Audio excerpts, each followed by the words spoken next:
बिस्मिल्लाहिर्रहमानिर्रहीम। अस्सलाम वालेकुम डियर स्टूडेंट्स, आज हम सीखेंगे ninth class physics chapter number 8 thermal properties of matter के कंसेप्चुअल क्वेश्चंस।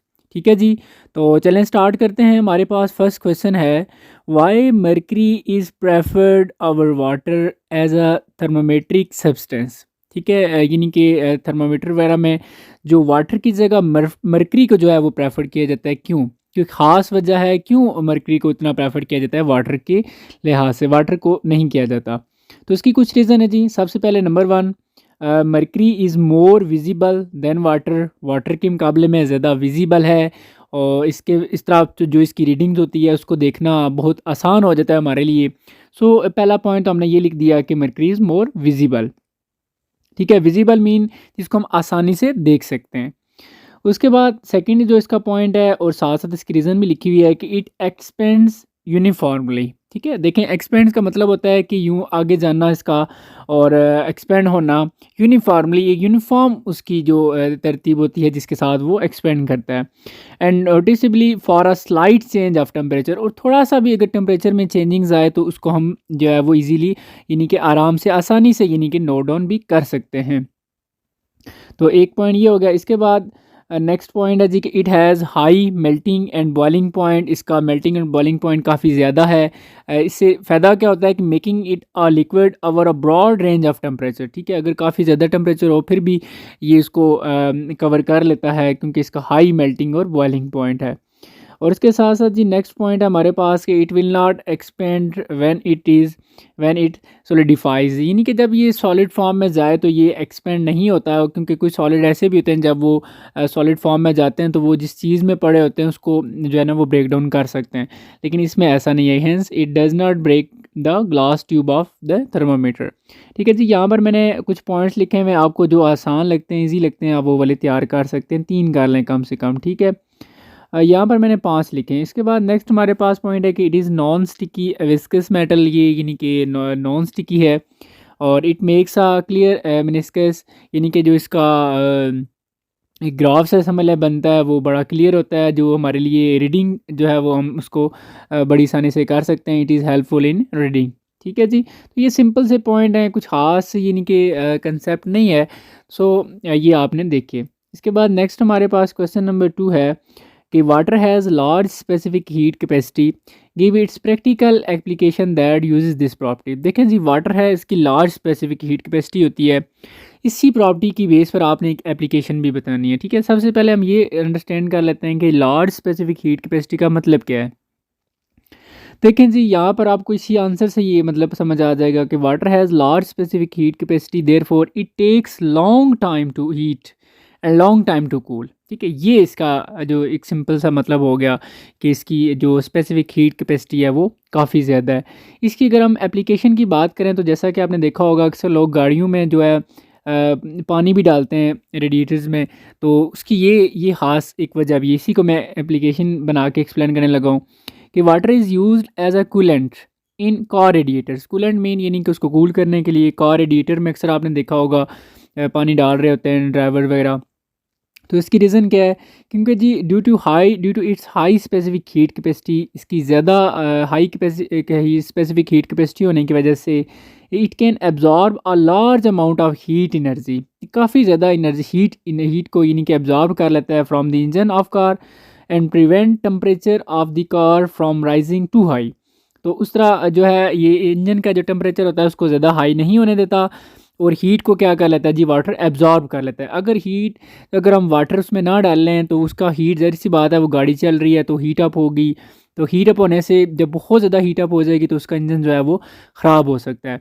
लेकिन यहाँ पर हम क्या करते हैं, जब पानी डाल देते हैं तो पानी क्या करता है, उसकी हीट एब्जॉर्ब करता रहता है। ठीक है, जितनी मर्ज़ी ज़्यादा हीट हो, लेकिन वाटर इसलिए देखें ना उसकी लार्ज स्पेसिफिक हीट कैपेसिटी है, तो यही तो उसका हमें फ़ायदा है कि उसकी ज़्यादा होने की वजह से वो ज़्यादा से ज़्यादा यानी कि हीट को एब्जॉर्ब करता रहता है, और हमें जो है ना वो इससे कोई मसला फिर नहीं होता। इस तरह हमारा जो इंजन है वो सेफ़ रहता है। तो दस the engine of the car is not damage, तो वो डैमेज नहीं होता। ठीक है जी, ये देख रहे हैं वेरी सिंपल हैं, छोटे छोटे आंसर हैं और सिंपल हैं। ठीक है, इसमें कोई ख़ास यानी कि नहीं मसला। नेक्स्ट हमारे पास क्वेश्चन नंबर 3 है जी कि why does temperature of liquids not change when heated eight there boiling point.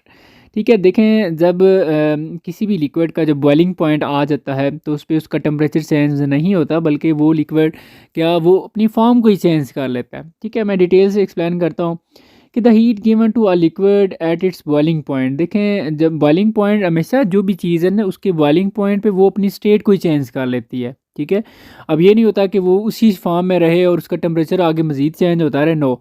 ठीक है, वो समझ लें वो लिक्विड कहता है कि जी मैंने अपने इसी टेम्परेचर पे बरकरार रहना है। ठीक है, अगर मेरा मज़ीद टेम्परेचर आप ज़्यादा करेंगे तो मैं अपनी फॉर्म को ही चेंज कर लूँगा।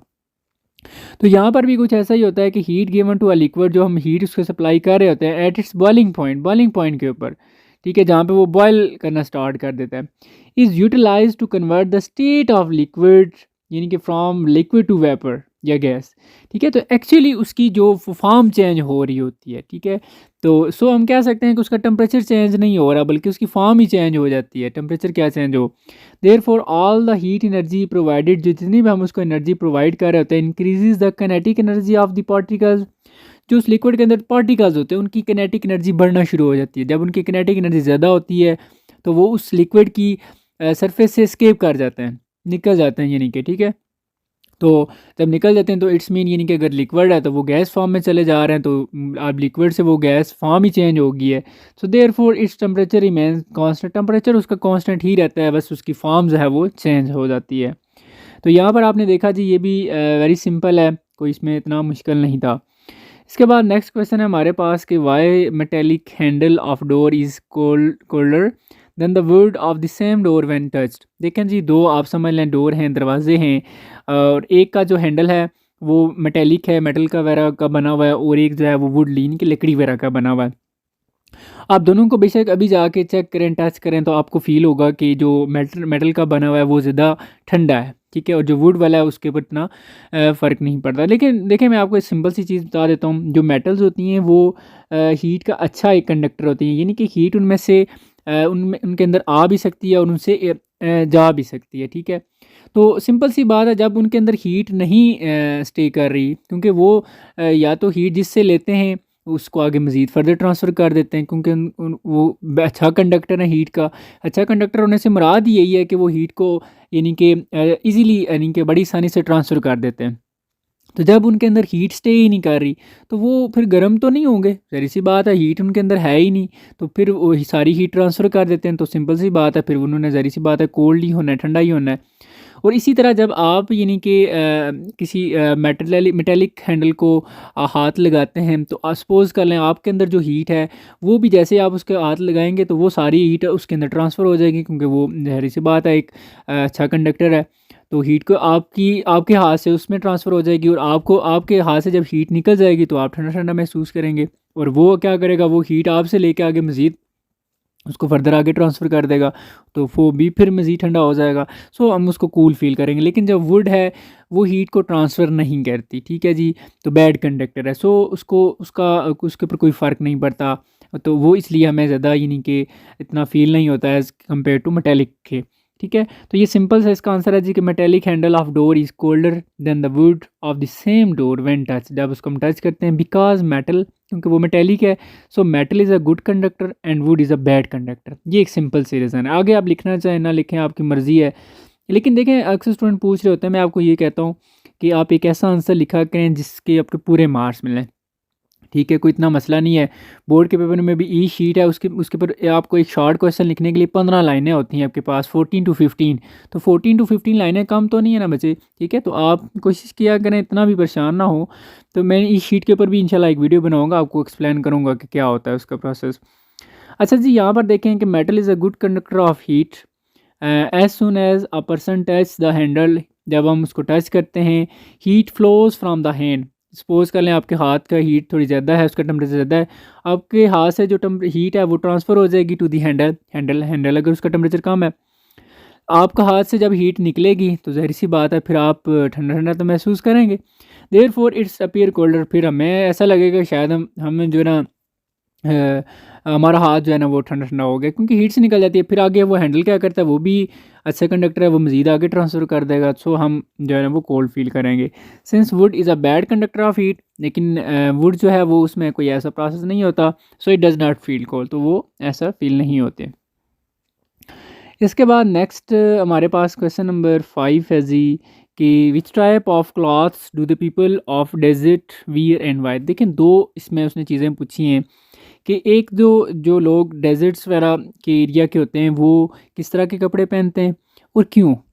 देखिए, सबसे पहले तो मैं आपको ये बता दूं कि डेजर्ट से मीन यानी कि वो ऐसा इलाका जो आपने देखा होगा, बड़े बड़े वो सहरा से रेतला जिसको हम कह सकते हैं, रेत ही रेत होती है और बड़े बड़े वो एरिया सा होता है। जैसे आप ये एक डायग्राम देखें, इस डायग्राम में इस ये जो बंदा आपको नज़र आ रहा है, इसके आगे पीछे बैकग्राउंड में सारा देखें तो कितना एक आपको एक ऐसा एरिया नज़र आ रहा है। तो इस तरह के एरिए जहाँ पे आपको बड़े बड़े यानी कि वो ऊंट्स और कैमल नज़र आ रहे होते हैं, ठीक है, अक्सर आपने देखा होगा, तो वो एरिया हमारा डेजर्ट्स होता है। तो उस तरह के जो उस एरिया में जो लोग रहते हैं वो अक्सर आपने देखा होगा, उन्होंने जो कपड़े पहने होते हैं वो खुले खुले से होते हैं और बड़े बड़े, जिन्होंने पूरा यानी कि पूरी बॉडी कवर हुई होती है और सर पे भी कुछ ना कुछ ऊपर पहना होता है। तो इस तरह की चीज़ें अब यही हमने बताना है अपने इसी क्वेश्चन में, ठीक है, और इसकी रीज़न में बतानी है। देखें जी, सबसे पहले मैं आपको कहता हूँ people people in the desert wear heavy clothes, ठीक है, उनके क्लॉथ्स हैवी होते हैं। और यहाँ पर आपको एक और चीज़ भी बता दूँ, चलें जी, मैं पहले आपको पढ़ा देता हूँ फिर आपको बताता हूँ। Heavy clothes loose fitting, fitting उनकी बिल्कुल यानी कि फिट नहीं होते, लूज़ फिटिंग होती है।